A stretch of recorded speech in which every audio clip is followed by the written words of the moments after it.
नमस्कार दोस्तों, स्वागत है आपका सीपी स्मार्ट क्लासेस में। दोस्तों, आज के इस वीडियो में हम कई अहम खबरों पर चर्चा करेंगे जो आपके लिए बहुत ही इम्पॉर्टेंट है, आपके रोजगार से संबंधित है, आपकी शिक्षा जगत से संबंधित है। तो दोस्तों, शुरू करते हैं वीडियो। सबसे पहले एलटी ग्रेड अध्यापक भर्ती का परिणाम 4 सप्ताह में घोषित करने का आदेश हाई कोर्ट ने दे दिया है। और उत्तर प्रदेश हाई कोर्ट ने आदेश दिया था कि भर्ती परिणाम जारी किया जाए, और उत्तर प्रदेश लोक सेवा आयोग ने अंडरटेकिंग दी है कि जल्दी जारी करेंगे रिजल्ट। तो इसमें देखिए लिखा हुआ है कि हाई कोर्ट ने एलटी ग्रेड अध्यापक भर्ती का परिणाम 4 सप्ताह में घोषित करने का आदेश दिया है। कोर्ट ने कहा कि याचिकागण अदालत के आदेश की प्रति आयोग के समक्ष प्रस्तुत करें और आयोग परिणाम घोषित करे।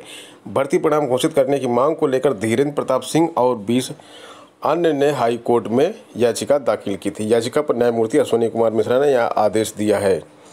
तो ये आदेश अब लागू होगा और हिंदी और एसएसटी का रिजल्ट जारी किया जाएगा। इसके साथ साथ देखिए यहाँ पे क्या लिखा हुआ है। एलटी ग्रेड अभ्यर्थियों को मुख्य परिणाम में शामिल किए जाने के मामले में जवाब तलब। इसमें लिखा है अंग्रेजी शिक्षक भर्ती का परीक्षा परिणाम संशोधित कर प्रतीक्षा सूची के अभ्यर्थियों को मुख्य परिणाम में शामिल किए जाने के मामले में माध्यमिक शिक्षा सेवा चयन बोर्ड के सचिव से 2 सप्ताह में जवाब तलब किया गया है। कोर्ट ने कहा है कि यदि सचिव जवाब दाखिल नहीं करते तो उनको स्वयं अदालत में हाजिर होना पड़ेगा।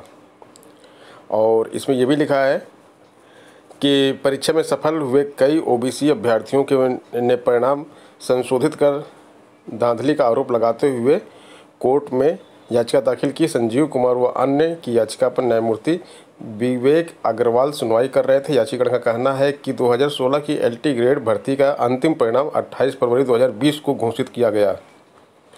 याचिकाकर्ता ओबीसी कैटेगरी में चयनित हो गए। इसके बाद 18 मार्च को चयन बोर्ड ने 36 आरक्षण में हुई गड़बड़ियों को दुरुस्त करते हुए संशोधित परिणाम जारी किया।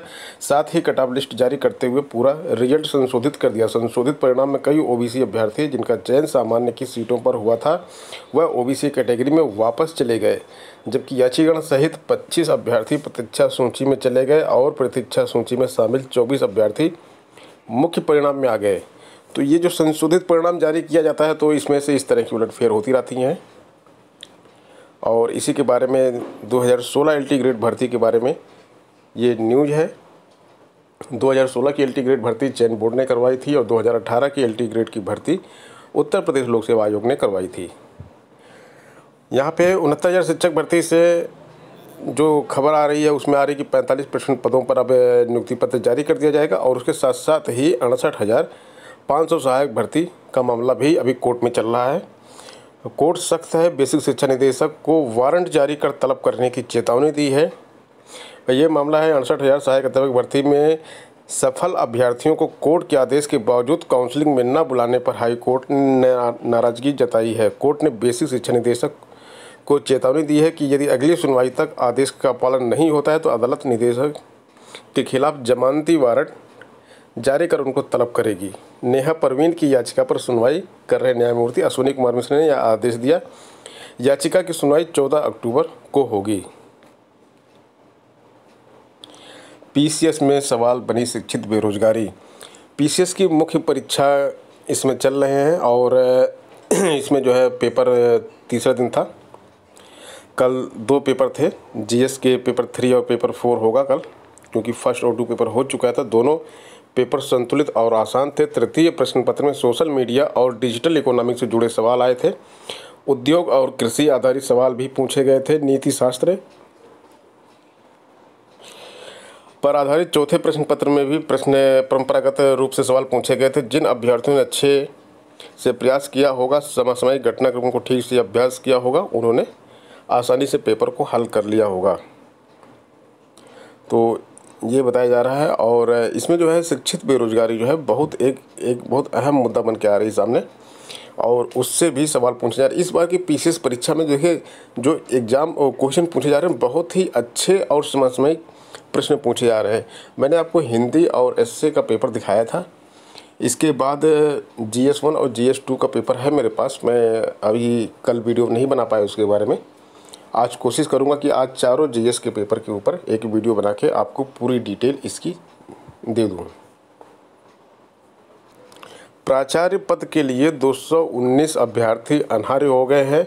290 पदों के लिए 11 अक्टूबर को ये परीक्षा प्रस्तावित है। ये परीक्षा कई बार टल चुकी है पहले और ये परीक्षा हो नहीं पा रही है। अब इसमें जो है 219 अभ्यर्थियों को अनर्ह घोषित कर दिया गया है। तो जो पहले इसकी डेट आई थी उस समय तो परीक्षा डेट के बिल्कुल करीब पहुंच गए थे और परीक्षा होने वाली थी, तब इन अभ्यर्थियों को अनर्ह क्यों नहीं घोषित किया गया था? उस समय तो इनकी परीक्षा हो जाती। लेकिन अभी जब तीसरी बार ये परीक्षा हो रही है, तीसरी बार इसकी डेट आई है, तो इसमें जो है 219 अभ्यर्थियों को अनर्ह घोषित कर दिया गया है। देखिए यहाँ पे लिखा है प्राचार्य के 290 पदों पर भर्ती के लिए लिखित परीक्षा 11 अक्टूबर को प्रस्तावित है। इस पद के लिए तकरीबन 1200 आवेदन आए थे। आवेदनों के परीक्षण के बाद विश्वविद्यालय अनुदान आयोग एवं राज्य सरकार द्वारा निर्धारित न्यूनतम अर्हता पूर्ण न करने के कारण 219 अभ्यर्थियों को अनर्ह घोषित कर दिया है और उसका कारण भी स्पष्ट किया है। अनर्ह घोषित किए गए ज़्यादातर अभ्यर्थी आवेदन की अंतिम तिथि को न्यूनतम 15 वर्ष की नियमित सेवा पूर्ण नहीं कर रहे हैं और API स्कोर 400 से कम है। प्रवक्ता संस्कृत का साक्षात्कार 16 से 22 अक्टूबर के बीच होगा। उत्तर प्रदेश माध्यमिक शिक्षा सेवा चयन बोर्ड 2016 में घोषित प्रवक्ता संस्कृत का साक्षात्कार 16 से 22 अक्टूबर के बीच कराने का निर्णय लिया है। चयन बोर्ड की ओर से प्रवक्ता संस्कृत की लिखित परीक्षा 1 व 2 फरवरी 2019 को हुई थी। माध्यमिक के रिक्त सहायक अध्यापक के 3,317 पदों पर नियुक्ति 16 अक्टूबर को दे दी जाएगी। ये LT ग्रेड के पद हैं। LT ग्रेड के कल ऑफिशियल ने इसका नोटिस आ गया है और मैंने LT ग्रेड का ऑफिशियल नोटिस भी आपको दिखा दिया था पूरा। उसमें कई तरह के लोगों को वरीयता दी जाएगी। स्पेशली उसमें दिव्यांग जितने भी हैं उनको वरीयता दी जाएगी और जो सिंगल गार्जियन है बच्चों के उनको वरीयता दी जाएगी। कल मैंने पूरा डिटेल में इसको आपको बताया है। अगर आपने वो वीडियो ना देखा हो तो उसको देख लें और उसका नोटिफिकेशन जो है उसको भी ठीक से पढ़ लें। तो इसमें 10,759 पद थे। आयोग ने विभिन्न विषयों के पुरुष संवर्ग में 1772 और महिला संवर्ग में 1545 अभ्यर्थियों को सहायक अध्यापक पद पर नियुक्ति देने की संस्तुति की है। जबकि कला विषय का परिणाम फिलहाल स्थगित कर दिया गया है। अब कला के छात्रों का क्या करना है इसके बारे में आयोग और निदेशालय मिलकर डिसीजन लेंगे। और यहाँ पे दिया गया है कि अगर आपको अपना फॉर्म ऑनलाइन भरने पर कोई प्रॉब्लम आए तो यहाँ पे आप 28 अक्टूबर से सुबह 10 बजे से 6 बजे तक इस नंबर पे आप बात कर सकते हैं और ये जो है आपकी ईमेल ID दी हुई है, यहाँ पर भी संपर्क कर सकते हैं। लेखपाल भर्ती की बड़ी खबर आ रही है। प्रदेश स्तर की मेरिट से विसंगतियों की आशंका होगी। अभी जो प्रदेश स्तर पर भर्ती करवाई जा रही है 7,000 पदों पर राजस्व विभाग की, इसके पहले जो इनकी लिस्ट बनी हुई है लेखपालों की, उनका पद जो है जिला लेवल का है, उनकी वरीयता जिला लेवल पर होती है। अब ये प्रदेश स्तर पर हो जाएगा। तो 7,000 पद खाली है और परिषद को तय करनी पड़ेगी नई व्यवस्था। इस तरह का विकल्प कर सकता है समस्या का समाधान, क्योंकि ये जो इसमें जो भर्ती होगी प्रदेश स्तर पर होगी। एक वरिष्ठ अधिकारी ने बताया कि राजस्व परिषद चयनित लेखपालों की सूची पाने के बाद चयन प्रक्रिया का प्रशासनिक स्तर पर निर्धारण कर सकता है। आयोग ऑनलाइन प्रक्रिया तय कर चयनित अभ्यर्थियों से जिले की प्राथमिकता मांग ले। इसके बाद जिलों में श्रेणीवार रिक्तियों का पर चयन सूची की मेरिट से अभ्यर्थियों का विकल्प पर नियुक्ति दे दे। इसके अलावा भी कोई प्रक्रिया तय कर सकता है। ये प्रक्रिया वैसे सही है, इस प्रक्रिया पर विचार किया जा सकता है। यही प्रक्रिया लागू भी हो सकती है। 560 भर्ती प्रस्ताव विभागों को वापस किए गए हैं। नए सिरे से आरक्षण इसमें लागू किया जाएगा। 35,000 से अधिक युवाओं को इससे रोजगार मिल जाएगा। 10% आरक्षण जो है इसमें लागू करना है, इसलिए इनको वापस भेज दिया गया है। 560 भर्ती प्रस्ताव हैं। इन पर प्रक्रिया जो है ये है गवर्नमेंट की कि इस पे जो है 10% का EWS आरक्षण नहीं लागू किया गया है। तो उस आरक्षण को लागू करने के बाद यह जो है भर्ती प्रक्रिया आगे बढ़ जाएगी। हाई कोर्ट पहुंचा हेड कांस्टेबल को PSC में भेजने का मामला।